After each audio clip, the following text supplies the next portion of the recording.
Takže ako prvé z týchto primárnych bodov, ktoré som zadal v minulom videu, vyberieme si vedomie. Vedomie je komplexný pojem. Teraz sa pripravte, trošku to bude dlhšie. Z medicíny, psychológie, filozofie. Dokonca kvantovej fyziky, kozmológie a mystiky a umenia a jednoducho vôbec všetkých oblastí existencie človeka ako takého. Patrí k zatiaľ nevyriešeným otvoreným otázkam a základným problémom ako materiálnom, napríklad interakcia vedomia s hmotou pri pozorovaní merania v kvantovej mechanike, tak aj nemateriálnom, filozofickom, psychologickom a tak ďalej aspekte. V najširšom zmysle slova je vedomie súbor predstav, pocitov, myšlienok, citov, vôle, ktoré nejaká osoba v danom okamihu o sebe, svojich duševných a duchovných stavoch má. Vlastnosti vedomia môže byť bdelosť, jasnosť, rozsah, idiognózia, to je schopnosť priradiť obsah vedomia k vlastnému ja, autoidentifikácia, uvedomovanie, schopnosť hodnotiť vlastné chovanie, zaujať k nemu postoj, zahŕňa aj uvedomenie si hodnotenia vlastnej osoby na základe posúdenia iných ľudí. Poruchy vedomia netreba. Dobre, sorry, že to takto. Ale examen to robí trošku zabavnou formou, takže nie, že niekto iba nejaká taká, že postraší tam, postraší tu, nech sa tam ľudia aj trošku pobavia, takže tak. Dobre, vrátime sa k tomu späť, ideme na psychológiu, ku vedomiu, je veľmi dôležitá asi. V psychológii je vedomie, v najširšom zmysle slova, súbor predstav, ktoré nejaká osoba v danom okamihu o sebe má. Za A sú to psychický stav osoby, charakterizovaný tým, že je schopná reagovať na podnety, vnímať, prežívať, myslieť a tieto procesy si uvedomovať, je to teda stav uvedomovania si časopriestorových aspektov prúdu prežitkov. Tá hypotetická časť psychiky, za B, ktorá pozostáva zo všetkých, čo si daná osoba práve uvedomuje, čo mu venuje pozornosť, ktorá je prístupná introspekcii, to je za C. V psychológii sa rozlišuje objekt vedomia na ja a predmetové vedomie.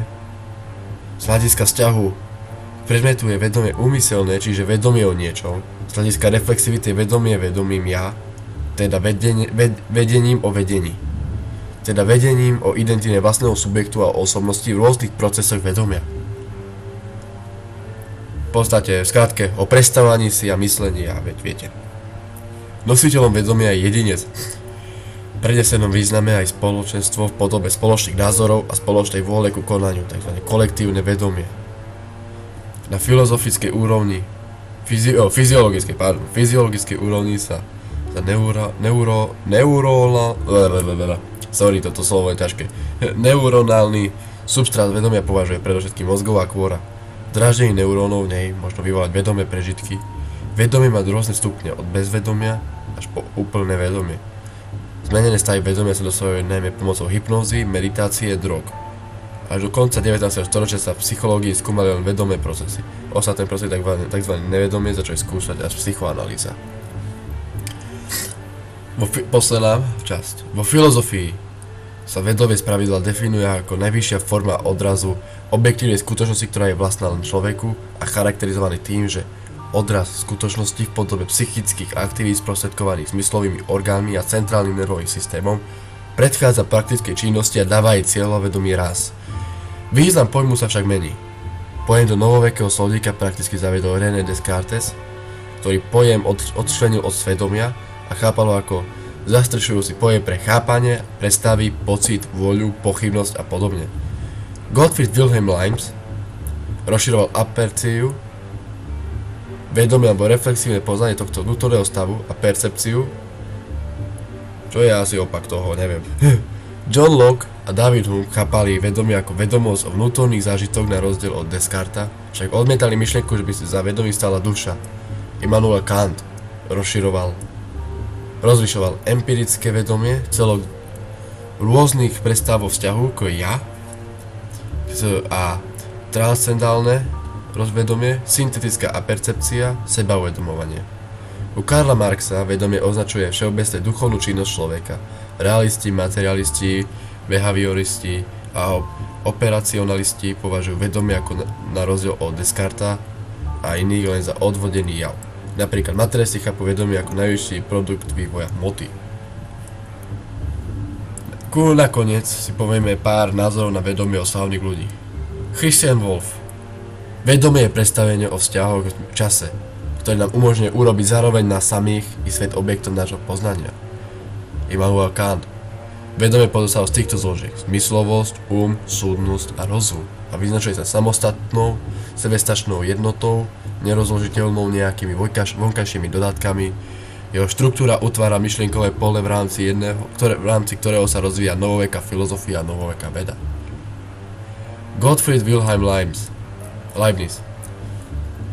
Vedomie je reflexívne vedenie o vnútorných stavoch a percepcia, čiže uchopenie vnútorného stavu duše, ktorá má síce neustále percepcie, no neapercipuje neustále. Percepcia sa stáva vedomou, jasnou a percipovateľnou tým, že nadobúda na sile. Modády sa vzájomne odlišujú len jasnosťou a zreteľnosťou svojho vedomia, respektíve tým, čo majú len percepcie alebo aj počtu človekom vedomé. Sponzorované dojmy. Vedomie je zvláštnym stupňom psychického prežívania. John Locke. Vedomie je súhrn všetkých ideí. Tomáš Akvinský. Vedomie je priradenie vedenia k činnému svedomiu. Homer. Vedomie sa vyznačuje tromi schopnosťami: dušou, duchom a rozumom. Materializmus. Vedomie je produkt alebo funkcia hmoty. Yoga. Neviem, čo tam robí yoga. Vedomie sa člení na vedomie nadosobné alebo kozmické, vedomie empirické a podvedomie. Tak, toto je dneska k tomu všetko. Dneska som chcel prebrať tento aspekt mojich základných 4 bodov, ktoré chcem rozoberať, a prvým bolo vedomie. Dúfam, že som vám to ako tak priblížil. V rámci nejasností mi dávajte otázky, ja sa budem odpovedať v ďalších videách. Takže zatiaľ to je odo mňa všetko. Jediné, čo vám poviem na toto celé: majte otvorené oči a sledujte to, čo sa okolo vás deje.